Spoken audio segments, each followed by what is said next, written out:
Come on then. I'm going to give it 1 more minute and then we will get cracking because I'm freezing cold. Grab a hot cup of coffee. Oh, I have. I've got a cup of tea right here. Oh, that's good. Hugging it like it's the most precious thing ever. I mean, to British people, probably. As far as I've heard, anyway. That's profiling, that is. Yes. What are you gonna do about it? Not much, I guess.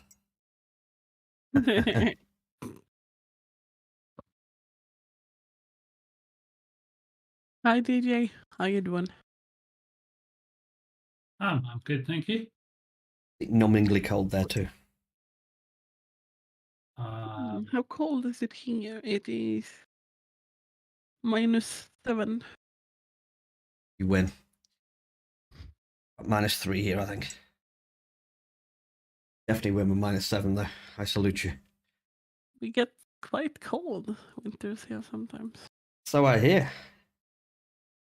Well, it's worse in north. I think when my grandmother was still alive and we were visiting. I think one winter it was -30. Wow. That was cold. That's just some terrible stuff, that is, -30. I don't think I could deal with that move.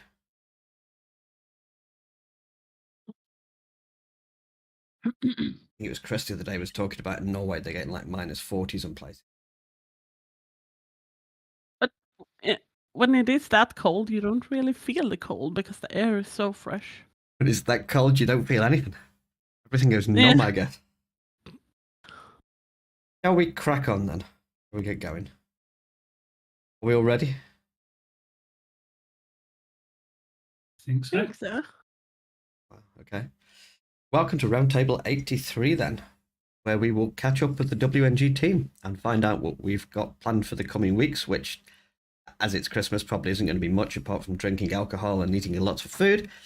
And maybe a quick recap on the last week, which is probably more likely today. We'll do some Q&A afterwards, and we will attempt to solve all of your issues and problems and things of that occurrence. Weekly maintenance will be tomorrow, 9 a.m. There is a few things going to go in tomorrow. I don't think there's anything particularly savage. Is there, that you know of? Not as far as I'm aware. There is some stuff to do, but yeah. Yeah, I'll go maintenance. Okay, so yeah, it shouldn't be like massively out of the ballpark, but there is a few things to do tomorrow morning. So, thank you for joining, and we'll move on. Thank you to Sandy, first of all, for the picture that hopefully some of you are seeing now on the YouTube as our backdrop. Very, very cool. She's been exercising her artistic talent, and she's made us a very, very nice picture for the YouTube channel. Obviously, Christmas is now just over a week away. I never thought I'd be saying that soon. I think it's safe to say at this point that tickets and help are going to be reduced from the 15th onwards. I believe DJ has a wedding to go to, right? And some Christmas stuff and holiday things to do. Indeed. So things will slow down from the 15th. There will obviously be one less member of staff. I will be about up until, say, the 24th. And then from the 24th to the 26th, you can expect only dead servers to be fixed. I can't foresee any support tickets getting answered really, really quickly. I hope everybody respects this. I'm going to keep an eye on things. I will be near home. I've got people coming to me this year. But for those 3 days, not much is going to happen anytime quickly. All sorts of stuff's going on. We've got family coming around. Things should start to get back to normal from the 2nd, I would guess. And that said, we wish you all a Merry Christmas and a Happy New Year. The last roundtable for this year is going to be next Tuesday, on the 20th. I think next Tuesday is right. Don't expect anything much to be going on this week, really. I'll get on to what we are doing at the moment and what's going on currently. But I don't think there's going to be anything drastically new within the next week. But we do plan to do one last roundtable next week. Obviously, it's going to be the last one of this year, so I would show up without you guys, and we will probably do some giveaways. I know everybody likes the giveaways, and it's Christmas, so it's all going to be good next week. So, moving on again, let's talk some Ark and what's been going on this week. Mainly, everything this week has been going on around events and OSDs. That's been like the big issue that's been outstanding. Let's cover events first and just do a quick summary. I noticed some people were asking questions in Ark feedback the other day, so I thought we'd do a little bit of a rundown of what's changed and what's going on. There's a new button in Ark support to enable server access, so you do not need to buy the kit anymore. Yeah. Thank you to DJ for that. Button. Big green button. Yeah. So all you need to do now is click that big green button. There is no charge associated with that whatsoever anymore. And that will give you 1 hour, 40 minutes access to the event server with it's a 23-hour cooldown. That's right, isn't it? Yep, that is indeed correct. Okay, so you can fluctuate where you do your runs, but kind of, if you're doing them at the same time, this won't concern you, but be aware there is now a 23-hour cooldown, and it's basically just to control the flow of how fast the events can be accessed. Some people had some concerns, so we're going to keep a monitor on that and see what happens there. There's some kit changes on the event server itself. Kits are now 4K for the Acro. This is the level 70 Acro, which we'll move on to in a minute, and 12K for all the other kits. This is to accommodate the 4K that we used to charge on the entry kit. It's now built into one kit. This is a good thing, because if you're running in groups of more than one, you're obviously saving 4K per person. So good things there. Savage Acro 70. We deployed this a few days ago. There was a lot of talk and feedback about it. So the Savage Acro 70 is now available to everybody over 70. We removed the 139 cap. That was something that people were saying that they wanted to do. Some people didn't feel like they had the heart to do the bigger Acro or even the dinos to do it. So now you can do the 70 Acro daily if you so wish. And that's where you're going to be collecting your saddles for the Dino Editions collection dinos. To compensate for this, the Savager Acro, as we're now calling it, is now the only Apex to drop hearts and brains. So other world bosses have had this removed. They previously dropped dummy upgrades and brains and hearts. Now the other Apex bosses are now only going to drop the dummy upgrades. So now you kill dummies for dummy saddles. You kill the Acro for collection saddles. The Super Acro will get you the collection saddles and the hearts and brains. And all of the other bosses have got each of their individual dummy upgrade tokens on there, so there's actually now a purpose for each boss. You know, anything you want to add to that, or No? It's fairly obvious. Each boss has a unique thing you can get from it. So there's a reason for everything. Originally the level limit on the Acro was in place. Because it just totally made the other one, the more difficult one, redundant, and nobody would ever bother doing it if you could get pretty much everything you needed from the easy one. Yeah. So, in fact, to remove things and make the harder one more of a reason to do it. Yep, that's all good. All bosses now have a reason for them, and we'll look more into this in a minute as well, because that becomes more prevalent. New measures are going to be going into place to stop people interfering in other people's bosses too. So this is something else that's been brought up recently. If the button goes in and anyone can come across, how do we deal with people that are going to like just come across, jump into your raid or boss run? You know, we don't want people dealing with that sort of stuff. So there's going to be some changes coming in. These are not in yet. These are something that I might get done before Christmas. We may not. It depends how we go. But basically, the way this is going to work is everybody who wants to run a specific boss, you buy your kit and you tribe up in the same tribe on the event server. There's a reason for this, and this is going to continue on. I'll explain again shortly. But you tribe up now, and when the person who redeems the kit to summon the boss, that tribe gets locked to that boss. So your group and your group only gets to participate in your fight, and when the boss dies, that gets taken away. So you can then retribe up again. You can remove some members. You can add some other members. And because it's the event server, it doesn't matter who's in what tribes. What if the tribe fails and gives up? Then those conditions for that team will fall off anyway after time. So it'll just reset itself. The one thing that I have seen come up regularly as well, which we probably do need to talk about, is what happens when somebody fails a boss. There have been a couple of occasions now where somebody's attempted something and then the arena gets stuck. What I've been telling to people at the moment is, look, if that's not what you want to do and the other person is finished, then we can cancel the boss. But this is maybe the only thing I see as a sticking point now is what happens when bosses are left there, basically. I mean, you can look at it two ways. It's a free boss. Yeah, it's a free boss, or if the 5-man team that's on the server doesn't want that boss, then we've got a big button that we just hit and it cancels it. Exactly.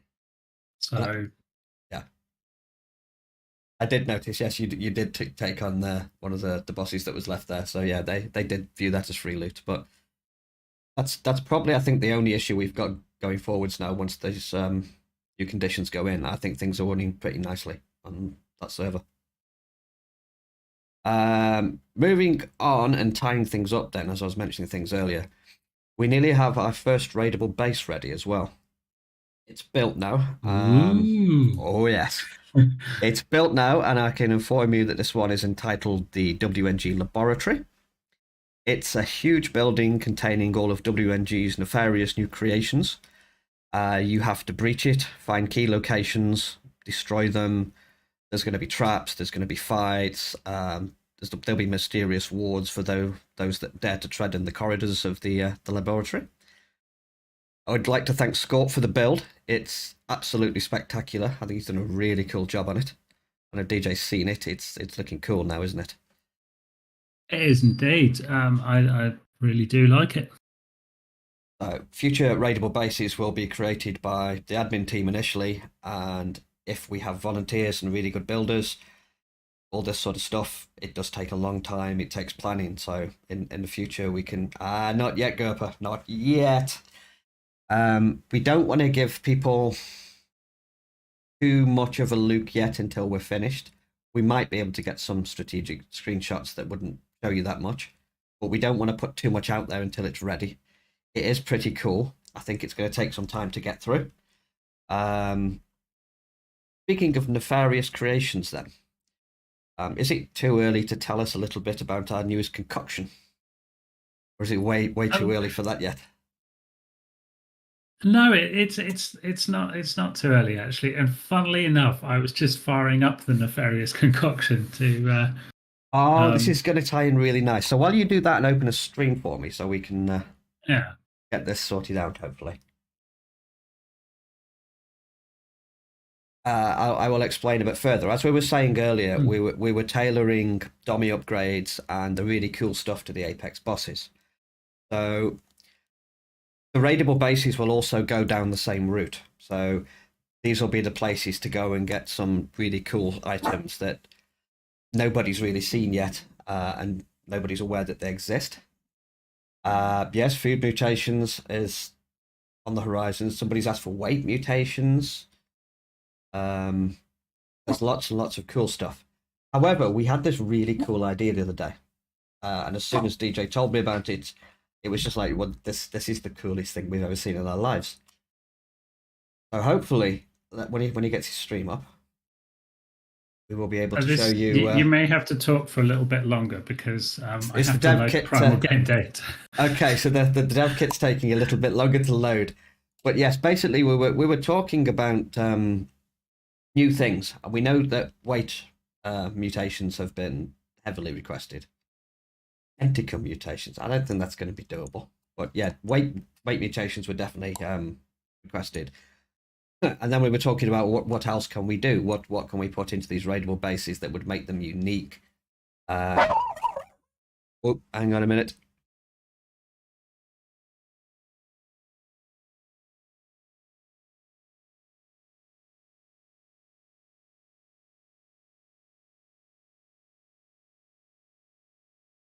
We're hanging on.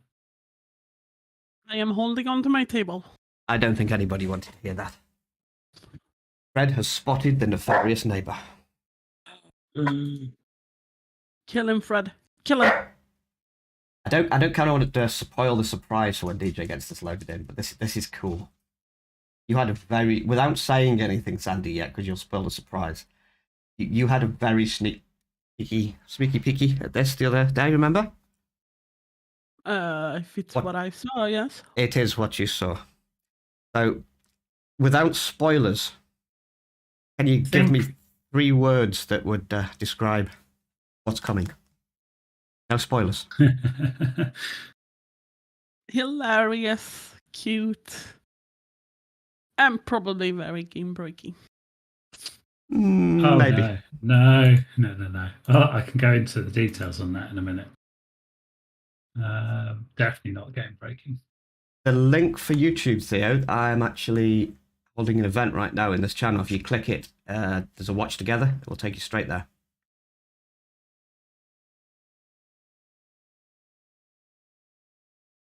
Game breaking was probably the wrong word. Oh no, it could potentially be game breaking, but hopefully I've accounted for that. Because as part of the configuration, you can scale the abilities and things. I like what Turtle said, reality shattering. Hope something to do with this will take a little while because it's like there's a step you have to do once you're in the dev kit to load the mod. Okay.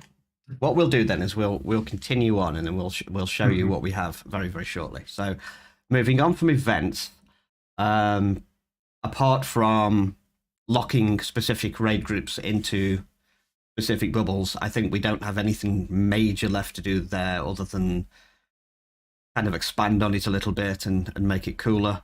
But I think the basics are now there. Moving on from that, we have the OSDs, now fixed as promised. You cannot deploy S+ tech shield emitters near any OSD or element vein anymore. You're just restricted straight away.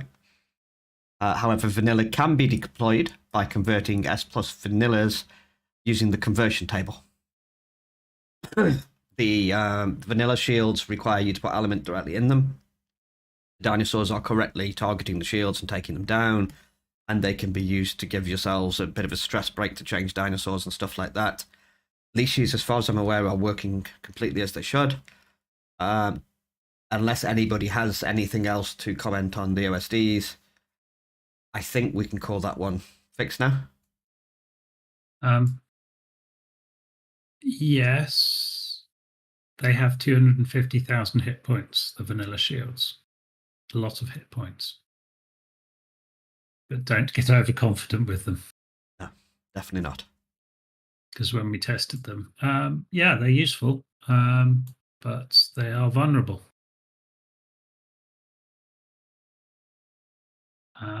We've got plans for bee changes. Yes. So the S+ beehive is going to have the honey components removed. And wild beehives will stop spawning in the wild.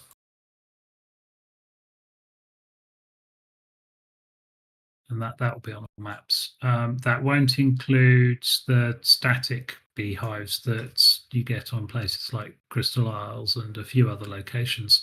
Those can still be harvested. But the wild ones will be disappearing from the game permanently. Why are we targeting beehives? Just in case everybody missed it. It's basically they stack on top of each other in the wild. It's an age-old problem that's been going on for a long time, and it causes massive amounts of frame drops and stuff when you get anywhere near them. So bees will be taking a nosedive. Yeah, you get like 100 beehives all stacked on top of each other. Yeah. It causes a few problems. So they're definitely going. Yeah, that's definitely an old ass bug that Wildcard never fixed. They've known about it for a long time. And I believe they did make an attempt at one point, but it wasn't really that good. And we've never really had a decent fix for this. So we've had a plugin developed, and we can now absolutely fix the beehives, which should help immensely. What we were doing previously is wiping all the wild beehives from every map once a week, but that still led to people building vanilla beehives in their bases and stuff, and then wondering where they'd all disappeared to, because we couldn't differentiate between wild and tamed and all that kind of stuff. So we just thought, yeah, forget, get rid of them. I think that's all basically covered for this week. As you're still loading, I'm just going to skim through the various other bits and bobs we've been doing and what's coming and going, and then we'll get onto the really cool stuff. So if anybody is, I know that we have got some Rust players going now. If you do listen to this, yes, the better NPCs have been disabled. Well, we fixed some issues with bolt rifles and Spaz 12 shotguns.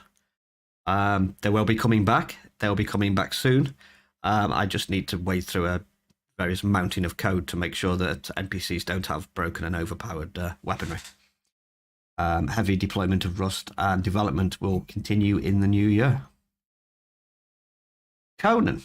So this has surprised me. Glad to see that Conan's becoming popular again. I see the Conan chat has started to get chatty again, and there's quite a few players playing away on that. We are aware there's some tidying up to do with config and mods, especially regarding chat messages and things like that. This will be worked on and will be fixed very, very shortly. It's just getting incredibly busy. So there is continued work going to happen with Conan. There's already some stuff in the works from last time that I want to get deployed that we never actually got finished. So that's going to be happening in the new year. I don't think we're going to get anything done with Conan before the new year now. We've got literally a week.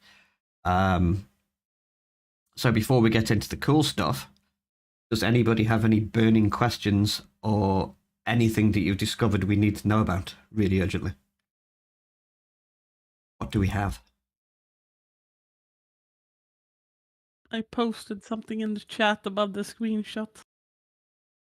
Which chat are you looking at? The Discord one.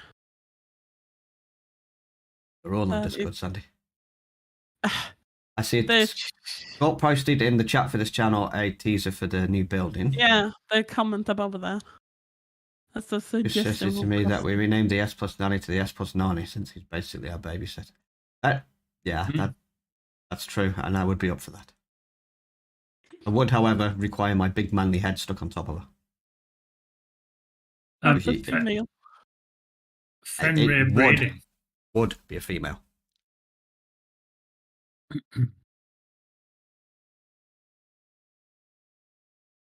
Fenrir breeding.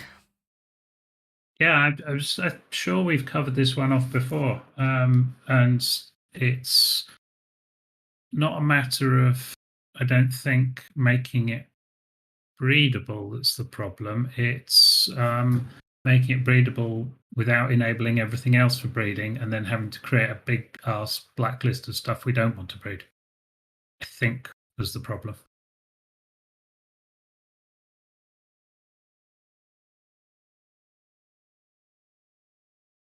Fenrir is not breedable by default, so that means we'd have to enable the breeding pulse on the mutator. And if we enable the breeding pulse for non-breedable dinos on the mutator, then everything it creates the need for a huge dinosaur overhaul blacklist and scroll through, doesn't it? It's sorry, Theo, it's not something that has been in the works, because personally I haven't got the inclination to create a massive ass whitelist, blacklist of dinos that can and can't breed. But what Kara says is totally possible. To create some Fenrir kibbles.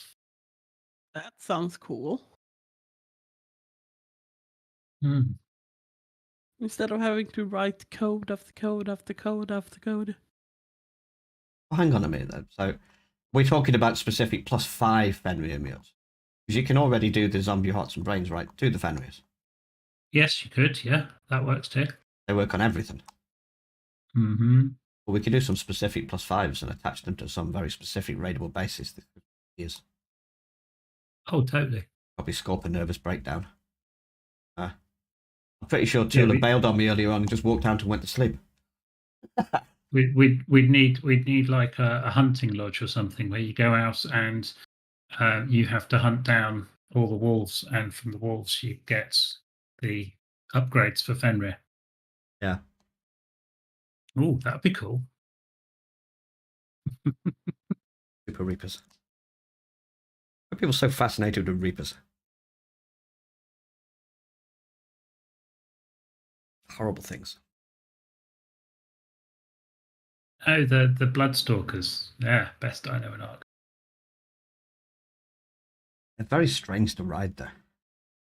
Like, they're cool. The Bloodstalkers are very, very, very awkward to ride.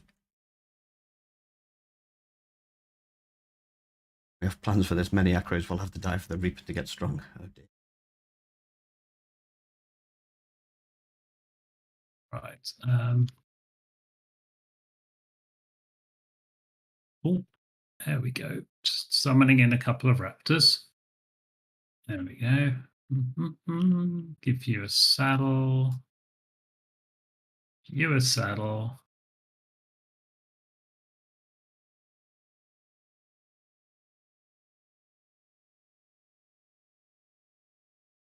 So the way I was going to go with this, and not even sure this is going to work properly, but hey, let's give it a go. I've no idea what it's actually streaming here, whether it's streaming the game or the actual dev kit itself. It's streaming the game. I'm just trying to set this up. Hang on. Give us a mo. And let's see if this is... No, that's the wrong one. Every time it does this, it streams at my wrong monitor. Let's switch this over. Probably that one, yeah. Raptor noises. So, hopefully, if you're on the YouTube, you can now see this. We shall see. Yes, we can.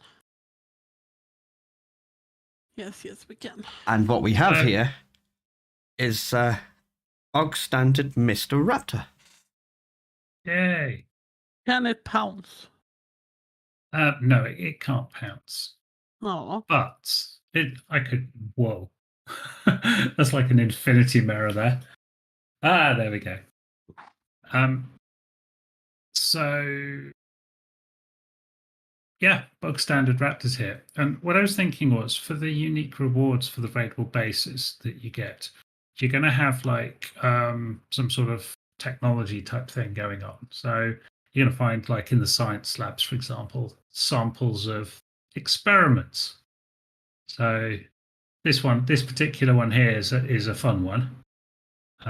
It's called Unstable DNA Strand S025. Looking at this, I like it. So what it actually does is, well, do I? Yes, we have to show it off. We're gonna have to show it. So let me. I want to get the comments on this as well. Let's see, here we go. Oh God, where's my raptor gun? It's eaten Unstable S025. Jeez. There it is. Yes, actual real mutations. Look at this. This is cool. But can you ride it, he says? I don't know. Can you? Let's get up.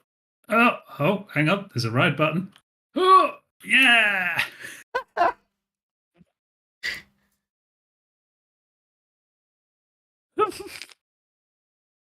Oh, poor raptor. Now, can you imagine a whole raid team of mini mains? Or mini Rexes? All scurrying in unison. Now, Or the crabs, yeah. Now, obviously, this one's a little bit small, and it was mutation S25 because it reduces the size of the dino you use it on to 25% of its original size. But that's configurable. So we can adjust the shrink or the growth of said dino. So I wonder. Let's see what we can do with this one. Give me a moment. And we will go into here. Like the shiny ones with the pygmy. Should make something called massive. And as you can see, the level of insanity going on at WNG Labs is insane, which is why your first basically primary directive is going to be to infiltrate the lab and kill everything inside and shut the thing down. And if you happen to bring back some crazy experimentations to the main cluster, I mean, what can we say? We need to purge it. So Yes. just made a quick change there. And then we can go shrink that and we can hit play again. Now, interestingly enough,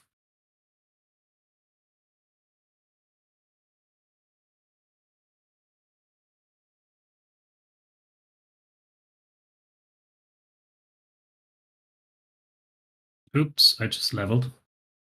So now let's see what happens when we feed it one of these. Fuck. Wolf. Holy what? Oh, you vanish. Oh, I need to fix the offset, but you change the position of the rider based on the size, but we can increase the size as well.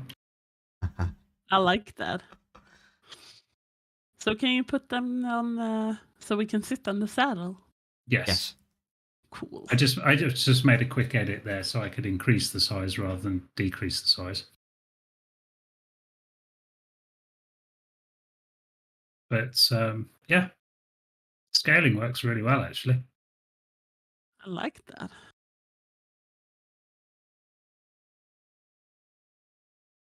The other cool options we've got as well is, as you can see, well, here, based on, that's the size. So 2 is 2 times.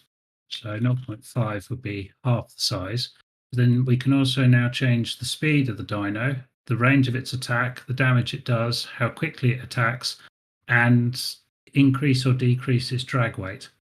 So that means if we shrink a Rex down to a size that allows you to get it into a cave, then we're probably going to want to reduce its fighting capability.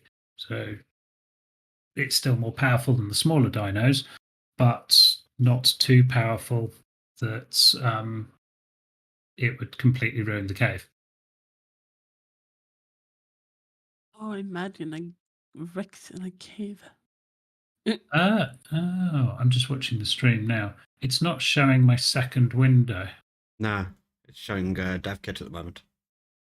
Yeah, it should be showing the dev kit, but I was just showing you the settings that we can change within that. I'm just seeing if it's going to pop up now. I've moved it into the main part of the window. Oh, yeah. Now it does, yes. I see that. Yeah, so you've got the dino scale here, which is 0.5, that's half size. Anything above 1 is bigger in size. When you set it up for a particular dino, the XYZ offsets for where the rider sits. That's the rider, and then you've got 2 passengers. And then here you've got the speed of the dino, so whether you speed it up or slow it down and run speed. Attack range, so you can increase or decrease the range at which it'll hit things. Damage, attack speed of attack, and its drag weight there. So you can increase its drag weight or decrease its drag weight. So you could create some mini Rexes, which you could decrease the drag weight on so they could go into boss arenas, but that they wouldn't normally be allowed in or something, or gigas maybe, yeah. Like decrease a giga size, decrease its drag weight, but also dial back its damage a little bit. So it's more powerful than, say, a Rex, but not as powerful as an actual Giga.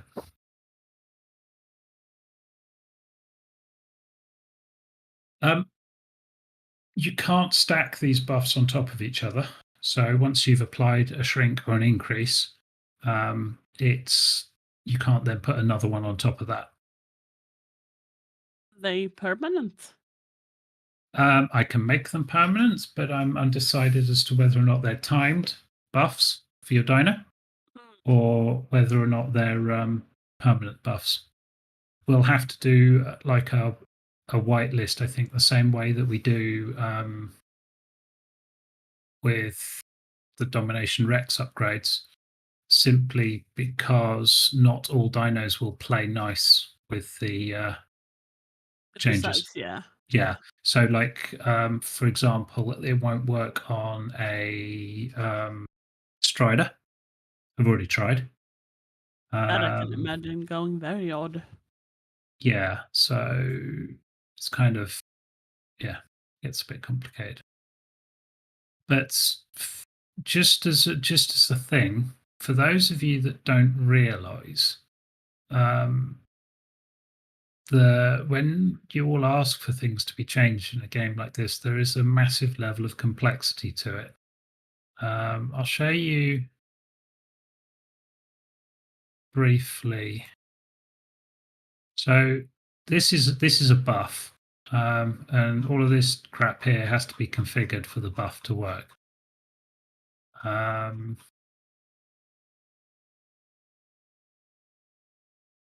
Quite overwhelming.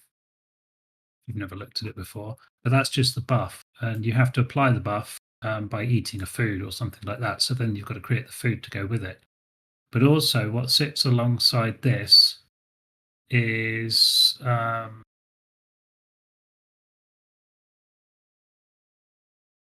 graphing that goes with it. So let me just build that.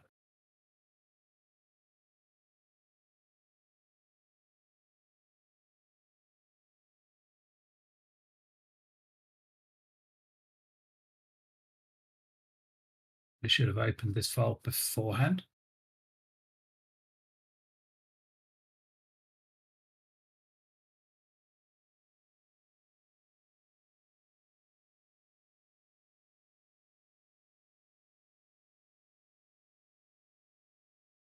So those are like all the settings that go into it. But to do anything with those settings, you don't have to create code or anything like that, but you have to like create a flowchart of events, things that calculates kind of like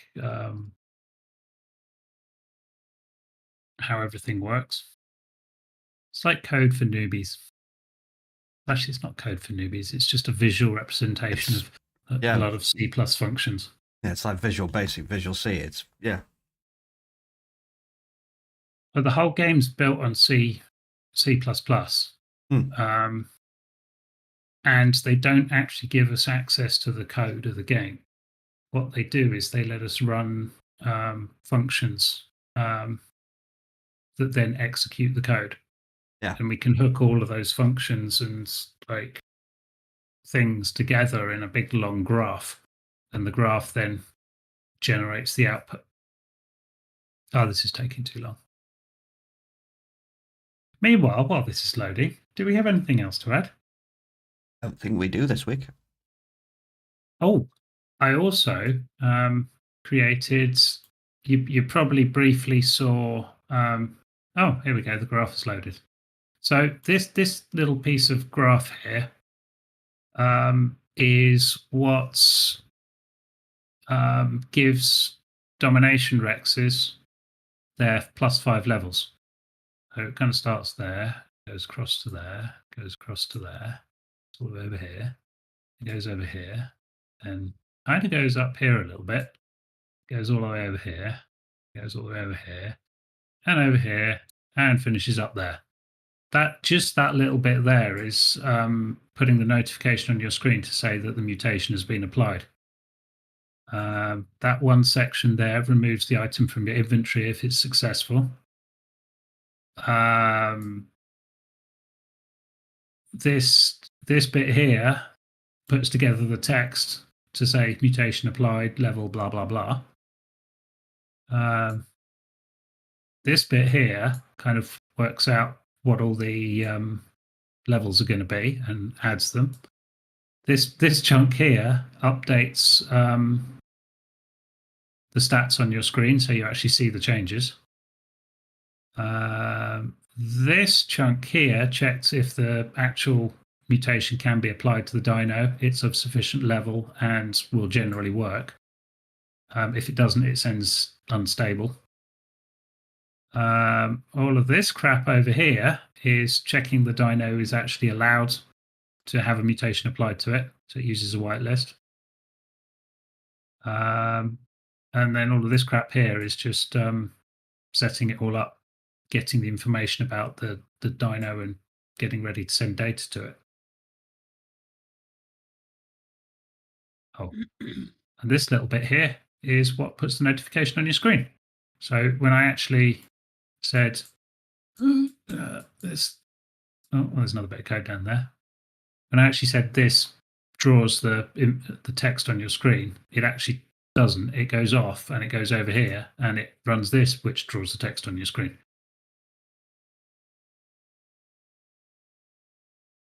So that's just like for one thing. But yeah.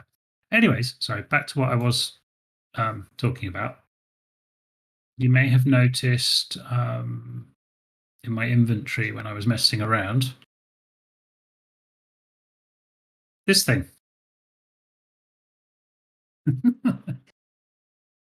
I'll leave it up to you all to guess what that does. They're called the munchies. That's the next thing that's coming along. So the all the other stuff, come down here, Dino. We're going to have a series of these unstable DNA strands. They're going to do various things to your dinos, and we'll be adding them onto as rewards in various boxes on the event server soon. Hopefully, if we don't kill ourselves with overwork soon, the raidable bases will have, cool stuff like this and a point to doing them. Everything should have a point, and everything should give you something really cool, I think. Indeed. I think I will end that part of the stream there. Do you want to flick back to the background before I shut it off? You're good. Yep.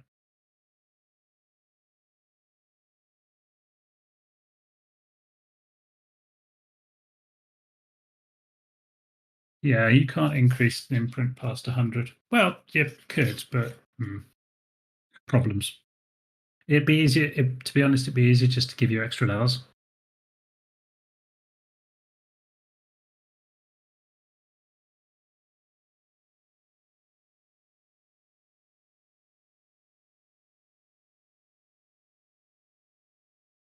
So yeah, I suppose so. Back to the breedable Fenrirs. I think the route there is we just give you some upgrades to pump into your Fenrirs and give them extra levels because the Fenreals themselves are a feat to get, aren't they? They're yeah. They're something special to get, and they're unique to people who've put the work in. Pimp them is cool. I like it, and it would make them competitive. I think it's a better solution than just giving them to everybody. Yeah, I kind of agree with that as well. Maybe it's they end up like on the, I don't know, if we put them on the shop or something. Somebody touched, was it Turtle touched upon a point when we were talking about permanent or temporary buffs, touched upon why not both? Why not for the shop we have some temporary timed ones? And for the people who spend the time getting through the raidable bases, we have some permanent ones. We could do both. I like that.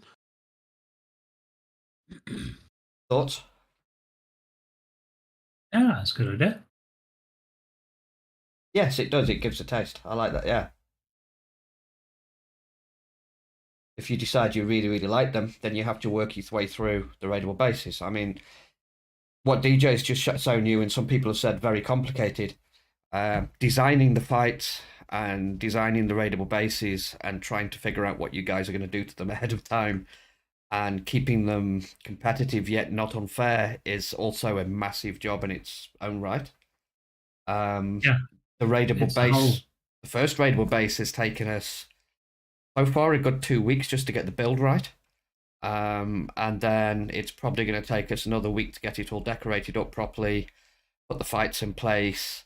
And then we started looking today about C4, rockets, how much damage you can do to certain things, protecting buildings against people just tunneling straight through the side of them.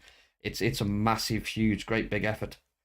So yeah, it does. It takes its time. This is why things take so long. And as you've seen by now, we polish them. If there's feedback, it's been taken on board, and we do our absolute best. So yeah, I think things are coming along really nicely now. All good.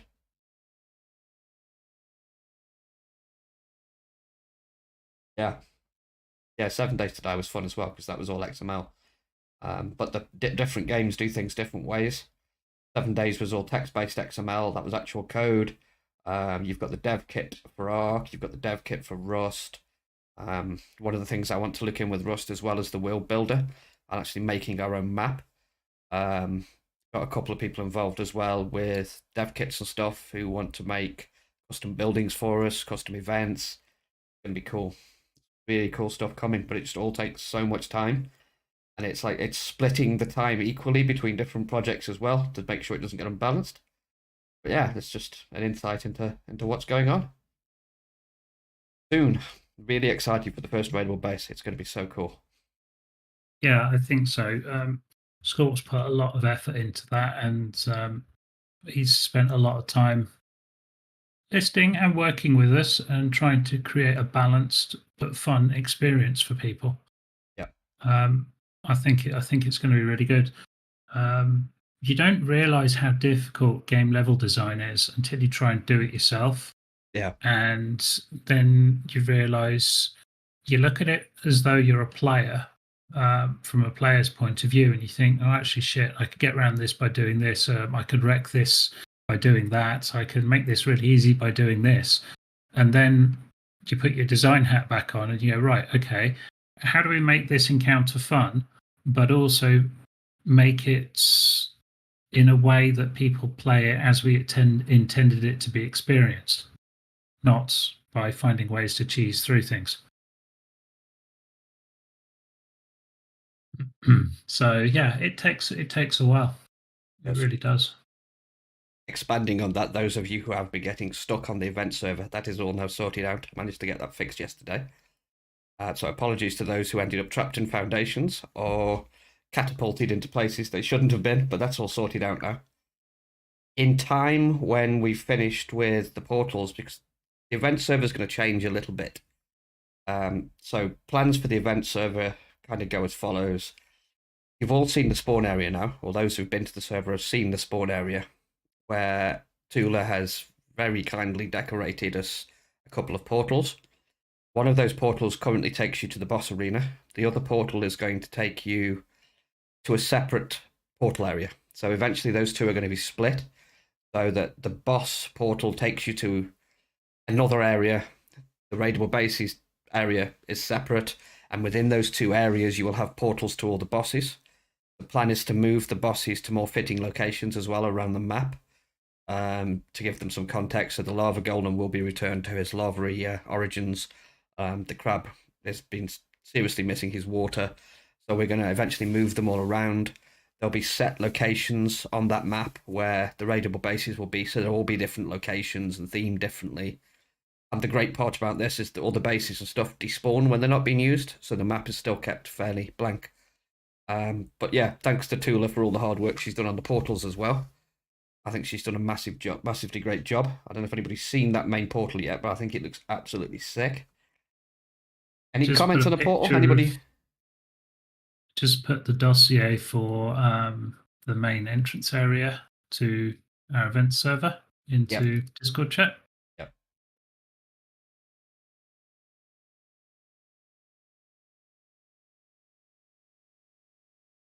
So yeah, Can you share that on the full screen? I can indeed, and it is done. Take a few seconds to catch up, but that is the new dossier and the new portal area on the event server. For anybody that wants to see the images in their full glory, they are the first post on the website at the moment. If you open that up, you'll find all the images and dossiers created for the world bosses are on that page. Yep. John's been doing a badass job of getting all the dossiers all organised and up and running. There's still more to come. But they're looking really cool. I think when I first saw the first portal room, I was totally blown away. That's pretty cool. And then, like I say, there'll be 2 more areas: one for the bosses, one for the raidable bases. So you just go to whichever area you want to do, whichever activity you want to do, jump to the right portal, summon your kit, job done. Awesomeness. So when you arrive on the event server after transferring, you will arrive at the ancient portal. There are a number of archways there. One of them is active, some of them are not. But as we expand on the event server, more portals will become active and they will take you to different places. Yeah. And in those places, you'll find different things and fun and games.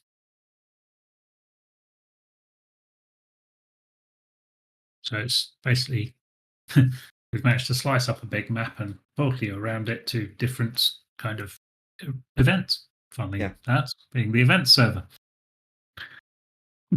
I think eventually, when all this is expanded out as well, we need to start putting this into the advertising we put out there, because it's going to be so cool.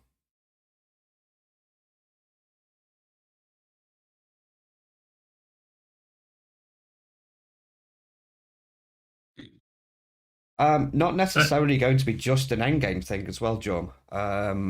We discussed last week, I don't know if you were here last week, all of those bosses will end up with variants in difficulty, like the Acro currently.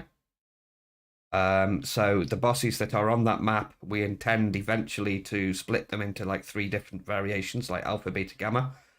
So tiers of bosses, yes. So there's going to be something there for everybody. But like we found out with the Acro, we're going to have to be very careful that there's a reason to do each tier. So we don't just have everybody playing through the easy stuff and be like, yeah, I've got everything, done everything, and I didn't have to do anything. So there needs to be more reward for the harder you go. Yeah. As you've seen, currently working on rewards and different things, and lots of stuff we can do. That's kind of where we want to go and start off next year, sort of working towards is expanding on the event server, getting the raidable bases up, and then lots of other options. You want an opinion from others, though? Okay.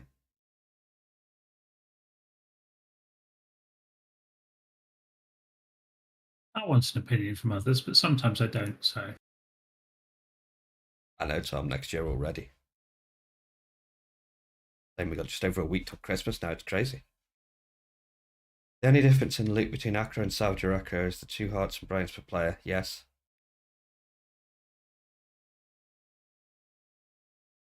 yes, that is correct. But currently, the hearts and brains only drop from the harder Acro. So if you wanted to top off your perfect tame dino that's stuck at 250, how'd you do it? Go kill the Acro.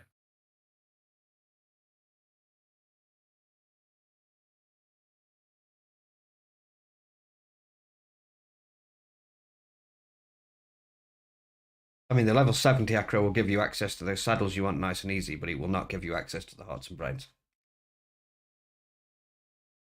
I have seen some cunning strategies now how to handle those cryos. Yeah. And Sandeep Dead actually managed to solo it the other day. That's some dedication.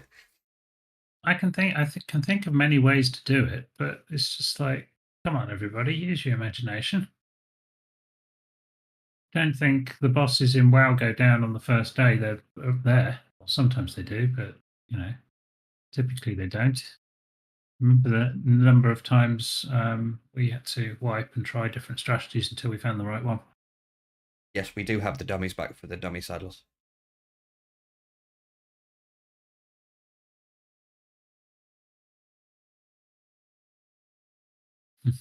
Dummies are now a viable option to run on the event server and will indeed drop you way better dummy saddles. And again, don't forget all the tech saddles drop from these things, Yep. which gives you 270 armor instead of 150 for your dinos that can wear tech. Don't need to be powered either to get that bonus.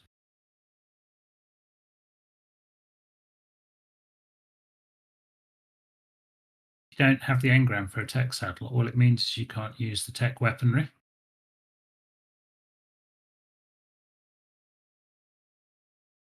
Yeah, there you go.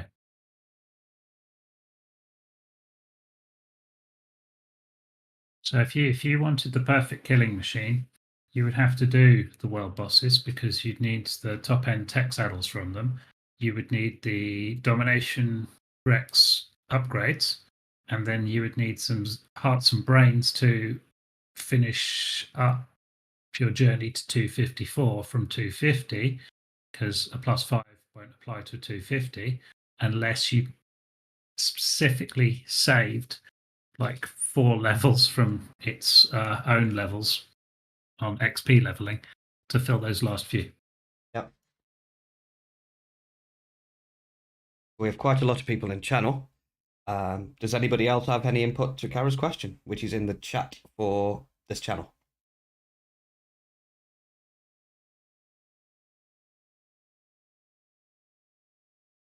Kara's question was, I would love to know what others think because I think it's worth it, but I'm not sure others would agree. This is referring to hearts and brains on the Savager Acro. He thinks it's well worth it. Opinions?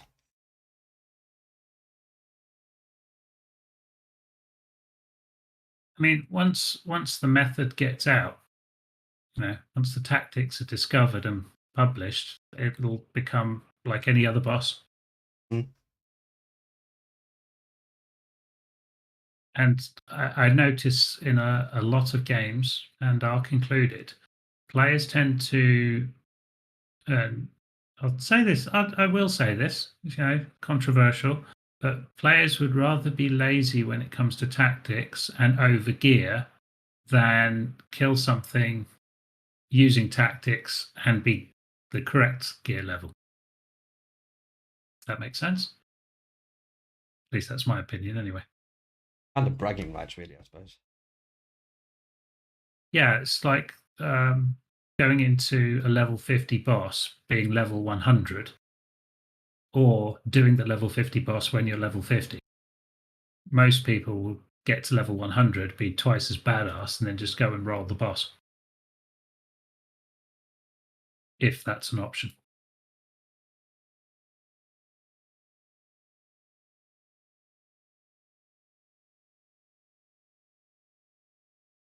Yes, Sam, that's correct. And the Domination Rexes are not breedable. But they are, once leveled, the most powerful dino on the cluster.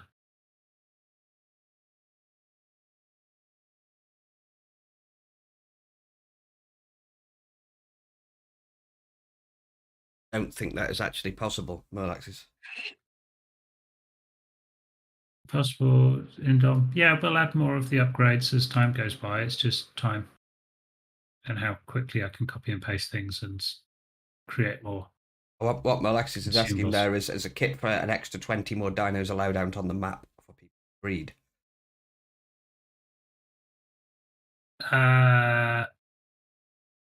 No. Because what I would suggest there is look into using propagators to breed.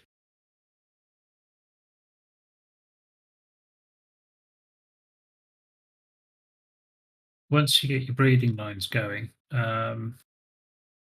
you fill up a propagator, you breed once. The odds are that you'll get exactly the stat you want. Then breed up the next tier, bin the rest, go from there.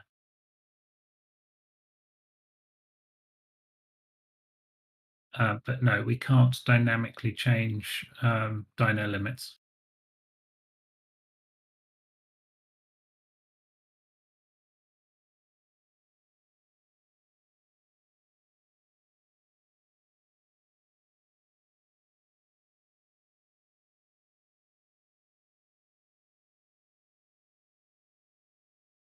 Furiously typing.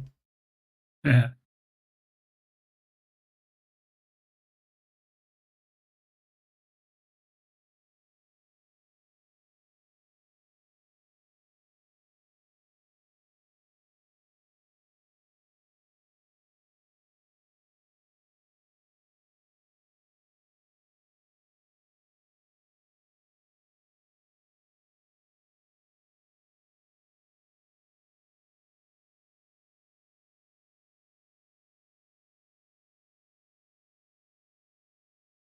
Yeah, Striders on Gen 2. That was something we were going to talk about tonight. Or Yes. Striders in general. Striders and their dino limit. Yeah. Yeah, we could. I was thinking, I know we discussed it previously, but we could halve like the slot count for Striders as we halved the dino limit. Yeah, that's something we did mention last time as well, just halve the Strider.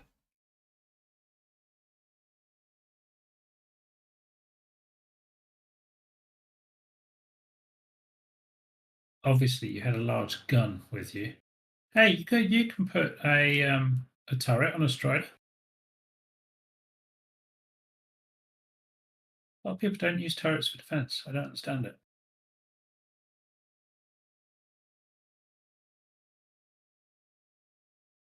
Or ceilings. Please put roofs on your bases.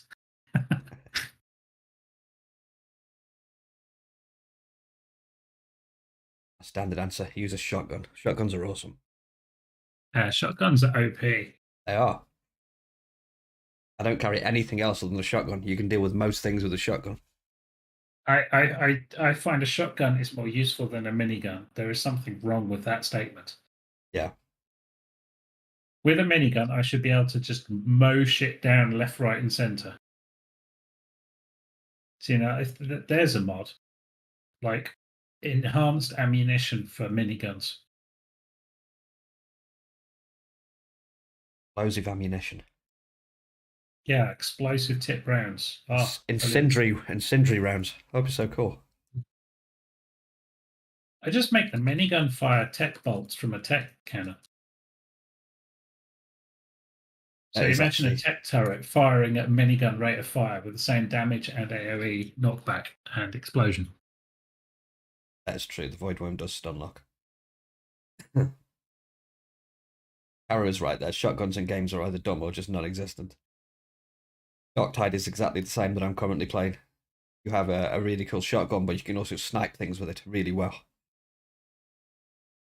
It's either that or they're just totally useless and nobody uses them. So I'd pop a turret on your Strider and that'll fix all your problems.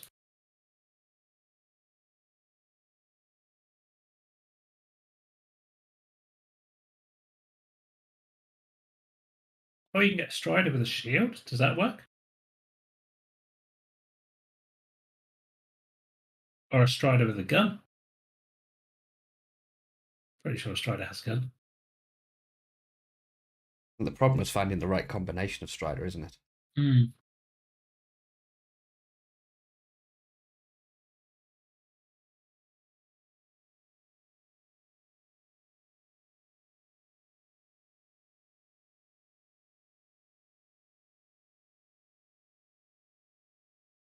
See, that's the thing as well, is you want a Strider that's really good at farming. So you get all the mods geared towards farming. Yeah. But then you're lacking in defense. Uh-huh. So that's the trade-off that you make.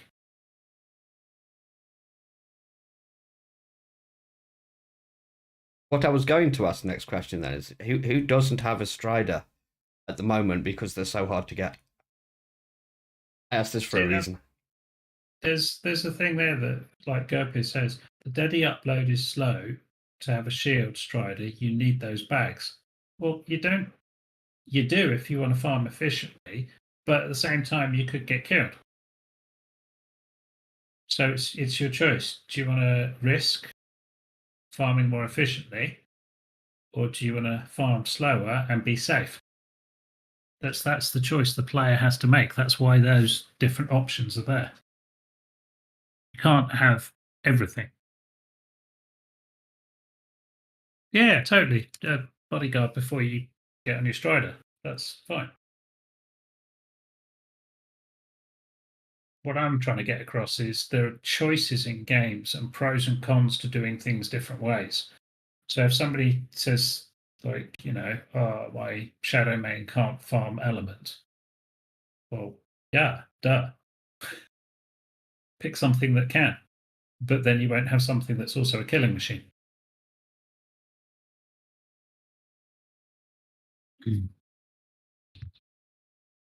It's choices.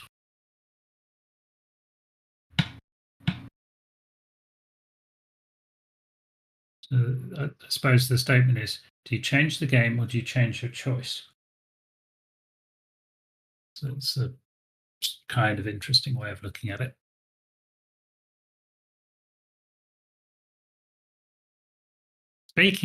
Speaking of good pick up and put down games, I wouldn't say it was good. Oh, the hell was it called? There was a game I was looking at the other day. It was like £2 or something, and you play a vampire killer. I can't remember what it was. Just like this little pixelated thing, and you get these insane upgrades and bazillions of these vampires coming at you just from all angles. Vampire survivors, Yes, this has been that's it. The focus of many a YouTube video recently. Yes. Oh yeah, exactly. You just can't stop playing it. It's just a couple of quid. Yeah, it's proper addictive. That would be the kind of perfect game, I would say, for the Steam Deck.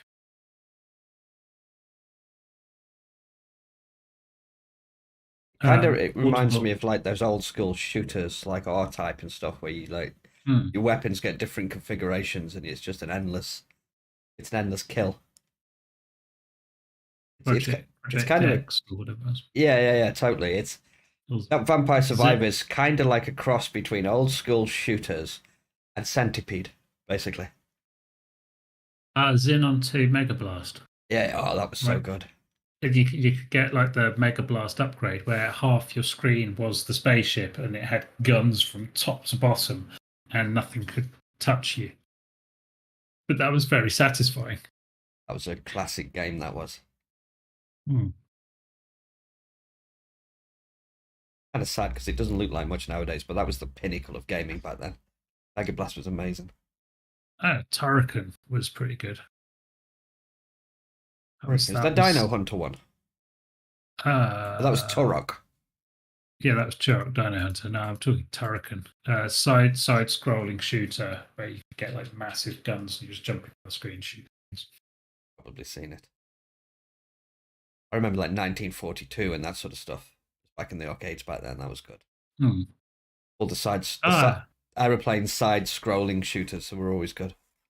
I had one of those in the local pub. It was a table with 1942 built into the table. Yes, I've seen you those. Stick your point on top of the table, and you had a joystick at the end, and you were just sitting at the end of the table playing the game.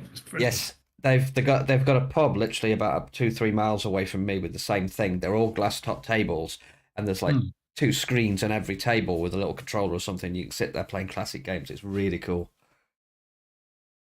Contra was good. Until dinner arrives and somebody puts plates down. Good multiplayer. Contra was 2-player, wasn't it? Yes. Pretty sure. That was the fun. Plugging in 2 joysticks into your computer.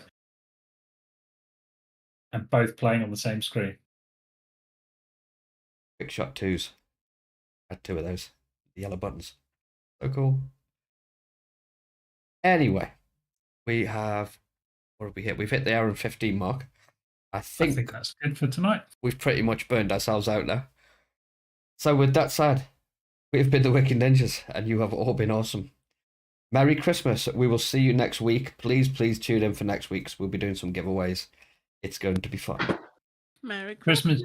Christmas giveaways, and like Nani said, after Roundtable next week, things are going to get quiet on our end. So we'll get as much done as we can before then, but please be aware it is coming up to the holidays. For a lot of people, this is actually the busiest time of year for work because everybody's trying to get stuff done for Christmas, knowing that they won't be working for 2 weeks. Yep.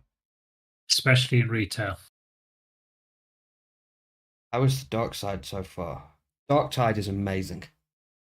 I'm still suffering some crashes. It still has its issues. They've been working on it really hard. They fixed a lot of the stuff they said they were going to fix. There's a lot more coming, but it's one of those really satisfying shooters. If you're into Vermintide, Dark Tide is just amazing. Thoroughly addicted. And then, of course, Phasmo's got some good stuff coming up soon as well. We've got the winter update for Phasmo's. Opinions on Sea of Thieves. I've heard it's good. Breaker streams it, member of our community. She's really into that. But yeah, I've heard it's a good game if you've got the groups of players to play it. It's a good social thing from what I've heard. I've watched some of her streams and watched her play it, and it does look fun. Pretty sure she has a full crew. This is basically what she streams. But yeah, it's cool.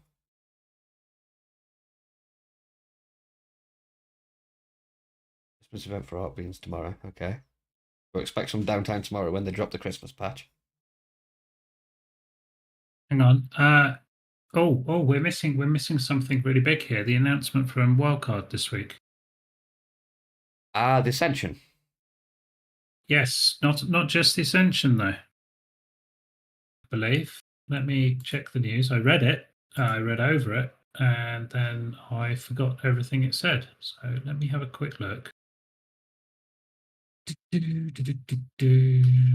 It'll be in my news feeds.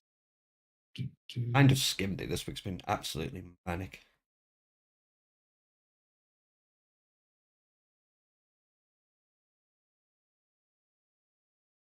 There we go. Community Crunch, Winter Wonderland, narrative content. So, no,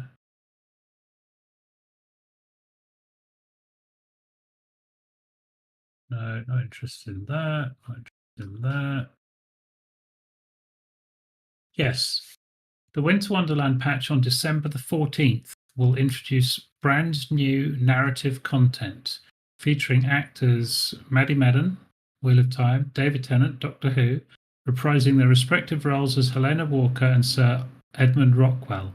All of Helena's and Rockwell's dossiers and explorer notes will also be voiced by the actors, as well as the survivors' epic confrontation Rockwell versus Rockwell on Ark Aberration. The highly requested Scorched Earth Ascension will also make its debut. So there is more narrative content coming into the game on the 14th, not just the Ascension. Cool, we'll also have to be aware that the Ascension will require level rescaling, so there will be config changes for that. We're going to have to add another, 15 levels to yes, max level cap. Yes.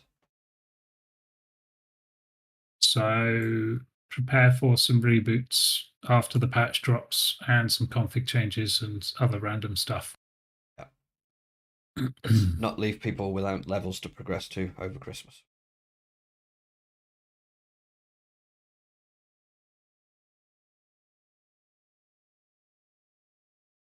Maybe Diplodocus. Oh yeah, there's a whole ton of stuff. There's the standard event emotes, so Santa, caroling, happy clap, and Nutcracker. Then the standard skins. The new stuff is the Andrewsarchus, Paki, Fenrir, Diplodocus, and Festive Lights chibis. That's chibis. Yes, red and green variants of the 4 light pets in costume. Oh, that's cool. 1, 2, 3, 4 new dino colors, which are only available on the event. And obviously Raptor Claws and Gacha Claws. But yeah, there's tons of stuff going on. We'll note as well, if you like the new dino colours, you can use the colour commands to replicate those colours too. They usually give you the...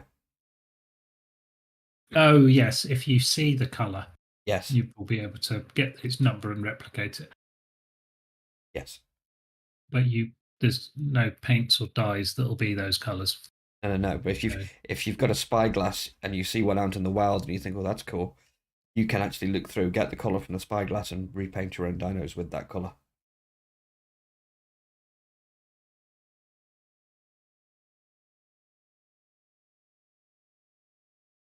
Cool. I think we're done then.